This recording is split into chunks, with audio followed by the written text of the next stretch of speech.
Halo sobatku, selamat datang di channel Sobat Movie.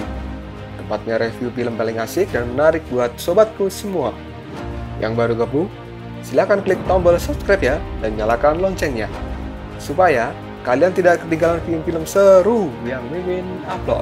Oke, gak usah berlama-lama lagi, langsung aja kita ke reviewnya. Gasken sob.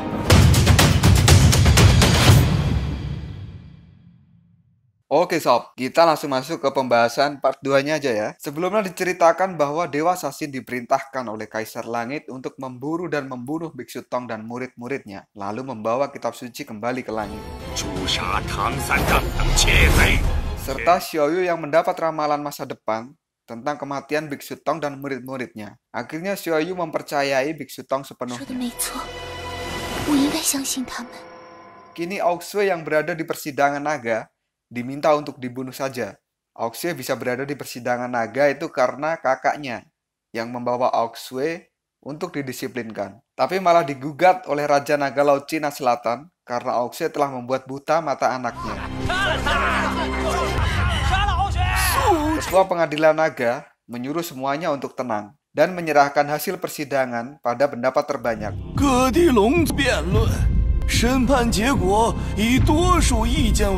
Tapi karena ada Raja Naga Laut Timur, semua keputusan ada di tangannya. Sang kakak kini hanya berharap Aoxue selamat di persidangan ini.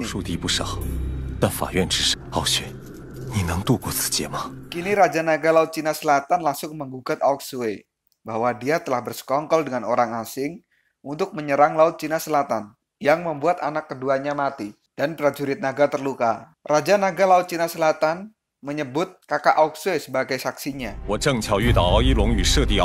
Sang Raja Naga Laut Cina Selatan kini benar-benar marah dan minta Aoxue untuk dihukum mati. Aoling, putri Raja Naga Laut Cina Selatan, cemas dengan gugatan ayahnya kepada Aoxue. Lalu Aoxue pun bersuara bahwa Raja Naga Laut Cina Selatan telah bersekongkol dengan langit, memenjarakan jiwa Sun Wukong di wilayahnya.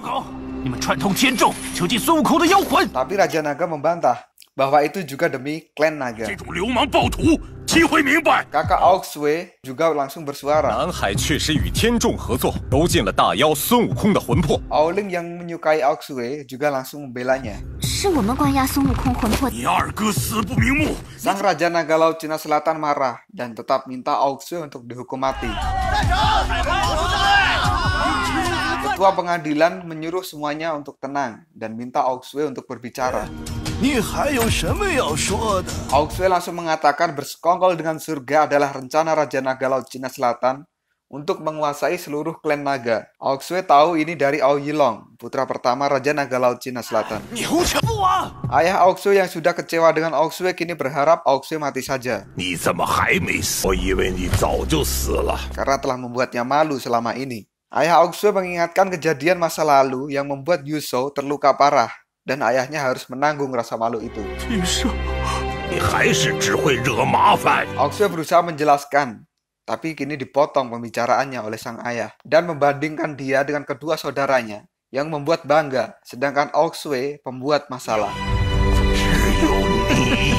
Aoxue yang protes malah ditampar oleh sang ayah dan dia telah mencoreng wajah ayahnya.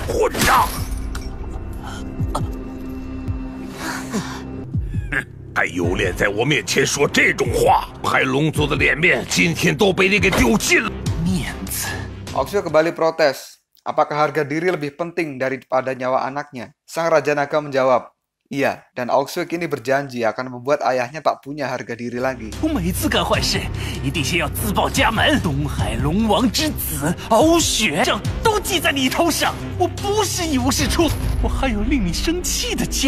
Ayah Aoxue menyebutnya sampah dan menyerahkan semua keputusan pada pengadilan naga.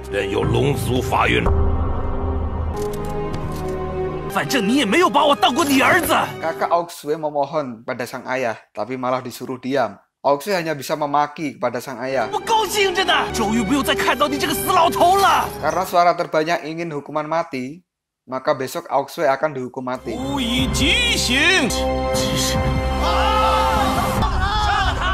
Saat keluar dari ruang sidang, Raja Naga Laut Cina Selatan menampar Aoling karena membela Aoxue. Dan sekarang Aoling akan dijodohkan dengan putra Raja Naga Laut Cina Utara. Kakaknya kini menyuruh Aoling untuk melupakan Aoksue. Aoling kini bersedih dan bercampur dengan marah.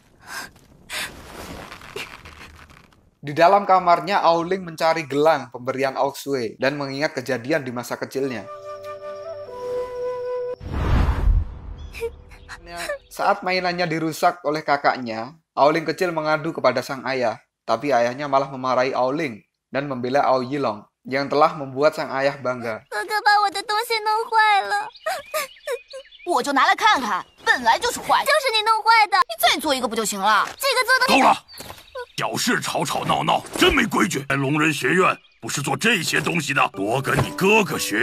Sang ayah lalu membuang mainan Aoling.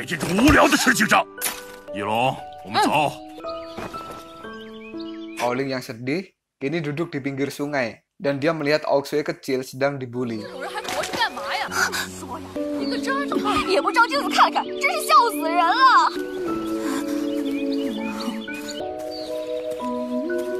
Aoksue kemudian mencari bukunya yang dibuang ke sungai dan Aoling diam-diam memandangi Aoksue dan mencemaskan keadaannya.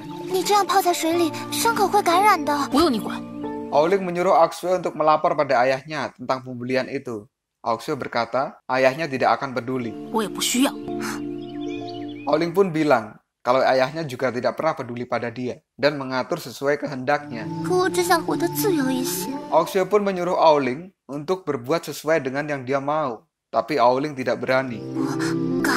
Dan Aoksue pun kini meyakinkan Aoling. Tak sengaja Aoksue menemukan gelang naga dan memberikannya pada Aoling. Hal inilah yang membuat Aoling menyukai Aoksue karena ia merasa diperhatikan.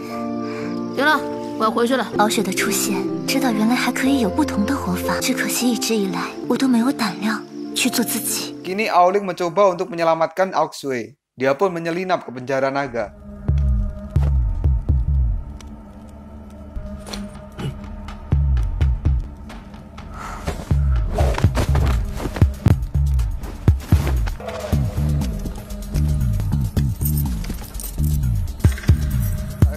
Tiba-tiba salah satu penjaga mengetahui adanya seorang penyusup dan langsung mengejarnya.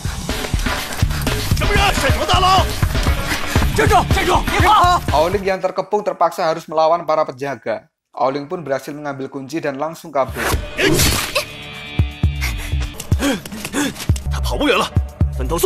Tapi tangan Aoling terluka oleh tombak sang penjaga.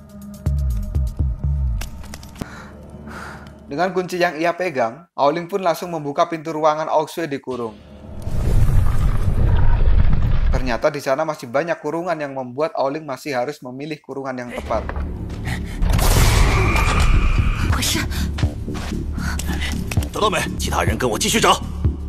Setelah berhasil, kini Aoling bilang pada Aoksue bahwa dirinya dijodohkan dengan orang yang tidak ia sukai.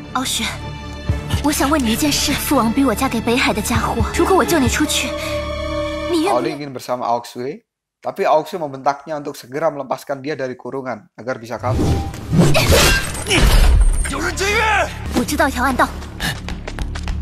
Kini Aoling dan Aoksue segera melarikan diri dari penjara dan sang penjaga mengejarnya.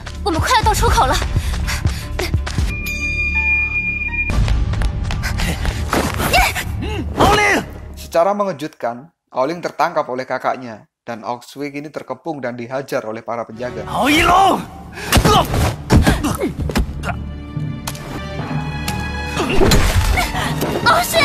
Di tempat lain, Xiaoyu sedang tidur dan Biksu Tong beserta muridnya sedang makan malam. Patkai tiba-tiba bertanya, apakah gurunya khawatir dengan Aoksue? Sang biksu mengiyakan pertanyaan Patkai bahwa dia benar-benar khawatir. Karena klan naga memiliki tradisi hukuman yang ketat, kini Biksu Tong pun sudah tak membenci Aoksue karena kejadian masa lalu dan berharap Aoksue bisa berubah.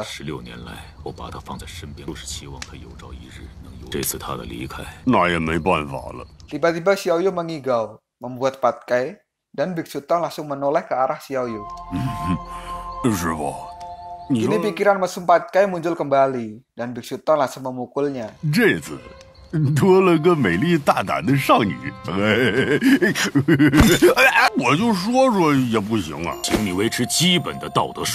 Xiaoyu yang masih saja mengigau, kini benar-benar membuat Patkai kembali mesum. Dan tiba-tiba Bailang memberikan selimut pada Xiaoyu, membuat Patkai kesal karena mengganggu imajinasinya. 为什么你好像 看什么看？吃饭。 Biksu Tong pun menyuruh Bailang untuk melindungi Xiaoyu, serta berlatih lebih keras agar menjadi kuat. Bailang langsung pamitan untuk berlatih dan dicegah oleh Biksu Tong. Tidak harus sekarang. 傻的吧？不是现在。 Kini beralih ke dunia bawah. Di sana ada Wukong yang dikepung oleh arwah-arwah yang menginginkan aura kehidupan Wukong. 也曾在附近走过一趟的。 是鲜活的灵气。你的300就分我们一点嘛。 Wukong pun langsung menghajar para arwah itu dan membuatnya mengamuk di dunia bawah.